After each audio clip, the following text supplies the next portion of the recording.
Ανάψτε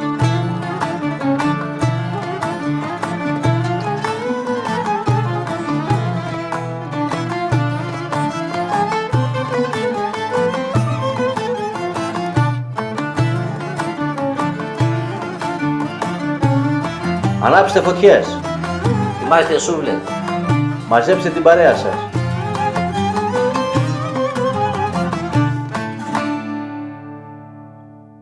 Πρόπιο κουτουσούβλι για σήμερα. Μια μοναδική συνταγή με υπέροχα αρώματα. Είμαστε αδερφοί Μαλιόρα. Είμαι ο Γιώργος. Κι εγώ Ανδρέας. Μαζί σχεδιάσαμε και κατασκευάζουμε τις ψισταριές Άμπερκιο. Αλλά μας αρέσει το ψήσιμο και το μαγείρεμα. Και καλή παρέα. Μέσα από το κανάλι μας μοιραζόμαστε μαζί σας συνταγές αλλά και τεχνικές για ψήσιμο και μαγείρεμα. Ακολουθήστε μας πατώντας εγγραφή, κάντε κλικ στο καμπανάκι να σας έρχονται ενημερώσεις και ελάτε στην ομάδα του Facebook του Grill Philosophy, όπου έχουμε μαζευτεί πάρα πολλοί ψήστες και ανταλλάσσουμε απόψεις. Σας περιμένουμε. Καλά ψησίματα σε όλους. Καλά ψησίματα λοιπόν και από μένα. Το μαρινάρισμα έγινε πριν από 5 ώρες περίπου, γιατί δεν μπορούσε τούτος να περιμένει. Και περιμένω, για να μην καθίσεις αλκοολικό του και σας άρεσε να περιμένω. Δεν έχει τίποτα σήμερα. Εγώ θα πιω εσύ, άμα δεν μην πίνεις. Καλά. Μα πεις ελεύθερο. Ώσπου να γίνει φωτιά. Πάω και να να σου σου φρέσουμε. τσίπουρο. Πήγαινε, ναι. Λίγα πιστεύω. Λίγα πιστεύω θα κάνεις. Εσύ δεν θες. Θέλω και εγώ, θέλω. Πάγια τα τσιπουράκια. Λοιπόν, μείνετε μαζί μας για να δείτε τη συνέχεια, να δείτε τι μπαχαρικά έχω χρησιμοποιήσει, να ακούσετε για το κρέας που χρησιμοποίησα και πώς το έκανα τη μαρινάδα. Και σε λίγο πάλι εδώ για να το ψήσουμε. Μερικές ώρες πριν λοιπόν, για να μην χαλάσουμε και το χατήρι του Ανδρέα που δεν μπορεί να περιμένει, γιατί εδώ πρέπει να μαριναριστεί τουλάχιστον για 4 με 6 ώρες, εμείς θα τα αφήσουμε περίπου 5. Και πάμε να δούμε τα μπαχαρικά. Έχω 2 κιλά κρέας από μπούτι, θα σας πω περισσότερα για το κρέας σε λίγο. Και θα προσθέσουμε 3 γραμμάρια πιπέρι, εκ των οποίων το ένα θα είναι μαύρο και τα 2 γραμμάρια θα είναι πράσινο πιπέρι. 2 γραμμάρια κιουμπέμπα πιπέρι. Είναι ένα πιπέρι, θα το βρείτε στα καλά μπαχαράδικα, που έχει μυρωδιά πιπεριού και μπαχάρι. Είναι ένας τέτοιος συνδυασμός περίπου. Εδώ έχουμε μοσχομάχερ, 1 γραμμάριο.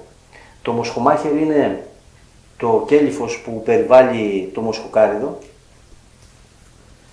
Έχει ένα ιδιαίτερο άρωμα, πολύ πιο ελαφρύ και πολύ πιο ήπιο από το μοσχοκάριδο. Αξίζει να το δοκιμάσετε. Εδώ έχουμε 2 γραμμάρια άγριο κίμινο και δεν θα μπορούσε να λείπει κόλιανδρος που θα τα δέσει όλα αυτά, και πάμε για 3 γραμμάρια. Και τα χτυπάμε όλους αυτούς τους σπόρους να γίνουν σκόνη και μετά θα προσθέσουμε και 2 ακόμα υλικά. Λοιπόν, γίνανε σκόνη και τώρα θα προσθέσουμε 24 γραμμάρια αλάτι, καλό θαλασσινό αλάτι και 4 γραμμάρια πάπρικα γλυκιά.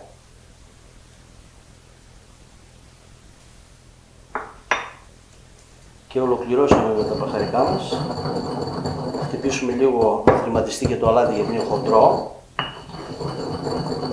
Και βέβαια θα έχουμε και παρέμβαση για το τέλος μετά το ψήσιμο. Θα σας προτείνουμε 2 τρόπους.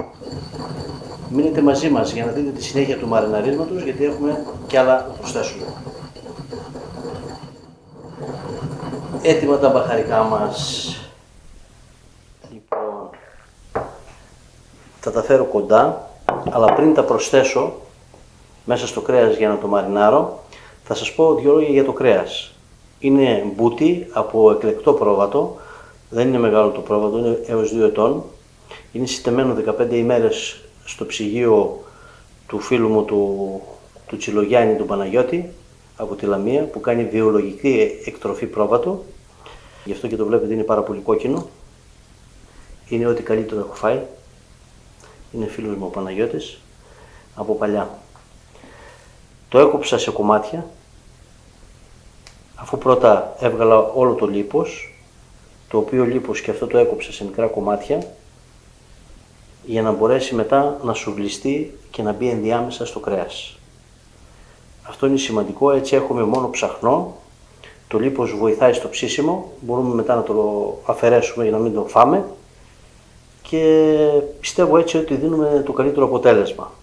Και πριν προσθέσω τώρα τα μπαχαρικά, θα προσθέσω για 2 κιλά καθαρό κρέας, δεν υπολογίζω το λίπος, 100 ml κρεμμυδόζουμο. Κάντε στο blender κρεμμύδι, κάντε το αληφή τελείως και μετά με ένα τούλι, ας το πούμε, ή με ένα ύφασμα βάλτε εκεί μέσα το κρεμμύδι και στύψτε το να βγει το ζουμί του. Θέλουμε μόνο το ζουμί και κάντε μασάζ έτσι για να απορροφηθεί όλο το ζουμάκι από το κρέας. Όπως βλέπετε έχει απορροφηθεί. Σε 5-10 λεπτά δεν θα έχει καθόλου υγρασία. Μπορείτε να το περιμένετε και τόσο. Αυτό θα δώσει μια γλυκιά γεύση στο κρέας και θα το μαλακώσει ακόμα περισσότερο.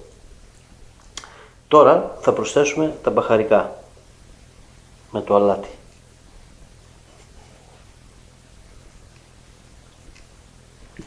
Προσθέτουμε και ανακατεύουμε. Δεν τα ρίχνουμε όλα σε ένα μέρος. Είναι σημαντικό να έχουμε ομοιόμορφη κατανομή σε όλα τα κομμάτια του κρέατος.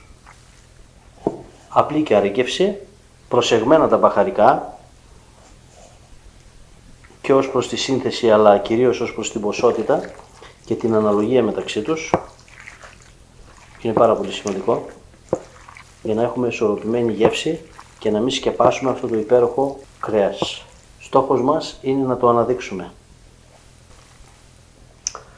Εδώ, σε αυτό το μπουκάλι, από την προηγούμενη ημέρα, μέσα σε 100 ml εξαιρετικό παρθένο ελαιόλαδο, έχω βάλει 5 σκυλίδες μεγάλες σκόρδο λιωμένες. Και έτσι έχουμε ένα πολύ καλό σκορδέλιο. Από αυτό το σκορδέλιο θα χρησιμοποιήσω 60 ml.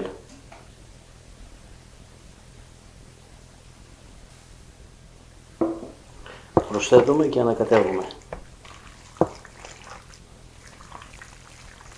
Είναι έτοιμο, θα το φυλάξουμε στο ψυγείο για 5 ώρες όπως είπαμε και μετά θα το ψήσουμε αφού πιούμε και τα τσιπουράκια μας. Βέβαια αυτή τη φορά θα έχουμε λίγο χρόνο γιατί το μαρινάρισμα έγινε από πριν για να μην έχουμε μεγάλες αναμονές και καταντήσουμε αλκοολική από τα τσίπουρα του Ανδρέα. Έτοιμο. Μείνετε για τη συνέχεια. Και ένα και πιάνω σιγά. Κοίτα, σήμερα ο χρόνος είναι λίγος. Μιζέδες βλέπω, έβαλες μπόλικος. Άντε, γεια μας. Άντε στην υγεία μας. Στην υγεία σου, γεια. Ωραία.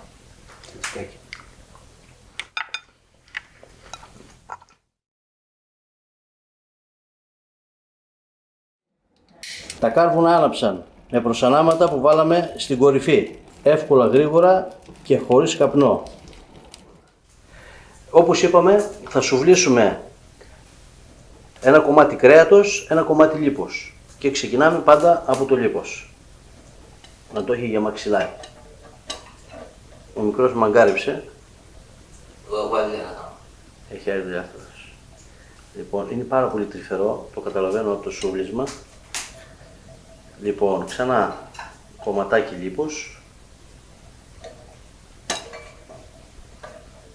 Εγώ θα σε βοηθήσω στο ξυσούβιασμα. Κάτι είναι γι' αυτό.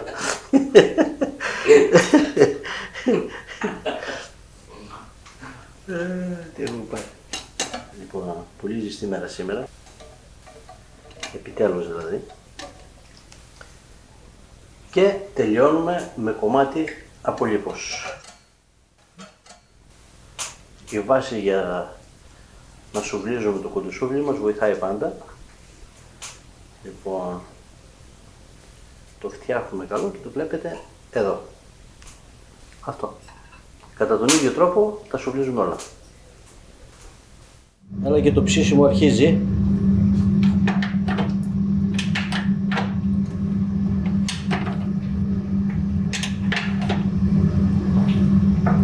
Έξι κοντοσούβλια 300 και κάτι γραμμάρια. Πιστεύουμε ότι θα είναι έτοιμα σε 20 λεπτά, το πολύ μισή ώρα. Και ντοματούλες ψητές.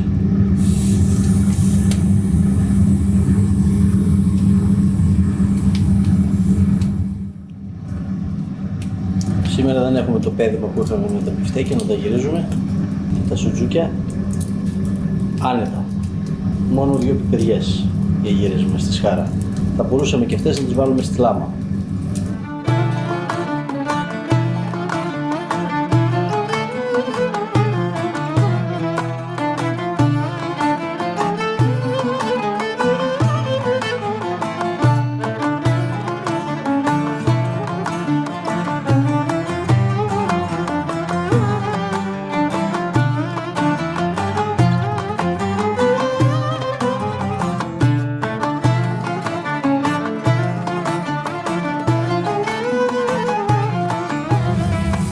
Θα ψήσουμε μέχρι τους 75 βαθμούς εσωτερικά, ίσως και λίγο παραπάνω, και εξωτερικά να έχουμε καλό χρώμα ψημένο.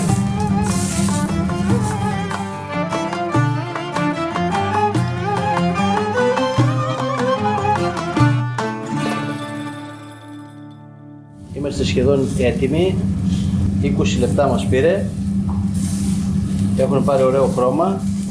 Η θερμοκρασία εσωτερικά είναι πάνω από 75 βαθμούς και σε λίγο τα βγάζουμε.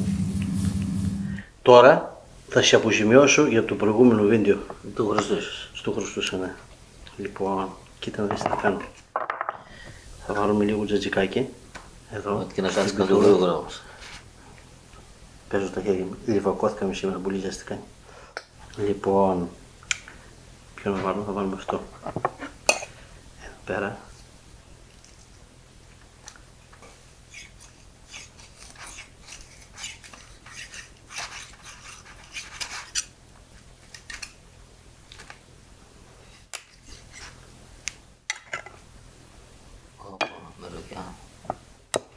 Μυρωδιά δεν θα δει τίποτα. Λοιπόν, κάτσε να δεις τι άλλο θα κάνω τώρα. Εδώ πέρα έχουμε κρεμμυδάκι με μαϊδανό και με σουμάκ ανακατεμένο. Δεν θέλω απ' όλα. Απ' όλα είναι αυτό. Λοιπόν,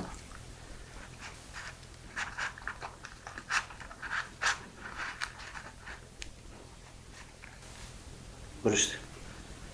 Να σε αποζημιώσω για την προηγούμενη φορά. Εγώ θα το δοκιμάσω έτσι σκέτο.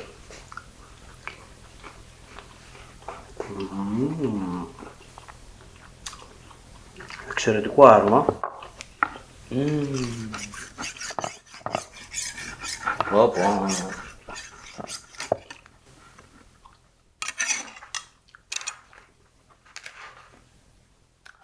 Θα κόψω μερικά ακόμα και να κάνουμε και μια άλλη Τι μαλακό, παρέμβαση, ναι.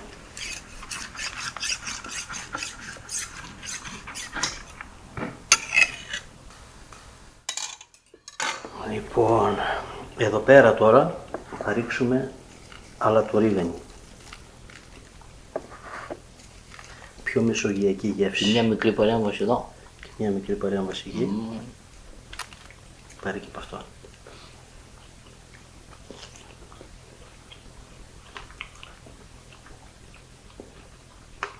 Δεν βάλαμε πολύ αλάτι από την αρχή για να μπορούμε να βάλουμε μετά.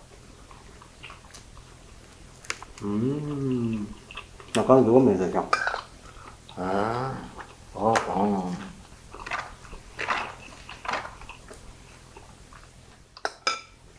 Βέβαια, μπορείτε να το σερβίρετε και στο πιάτο με ψητή ντομάτα και πιπεριά ψητή.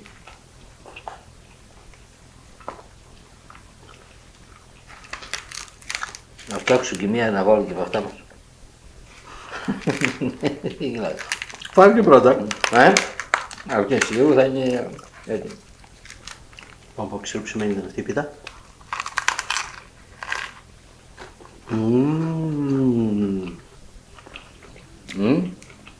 Άλλο δάκουμα έτσι. Ναι. Το τζατζίκι το κάνει δροσερό. Με βάζει ένα κρασάκι τώρα.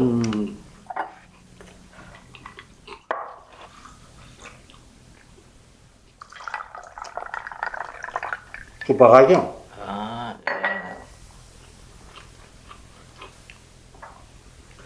άντε στην υγεία μας. Γεια μας. Στην υγεία σας, παιδιά. Γεια σας, παιδιά. Α, Α,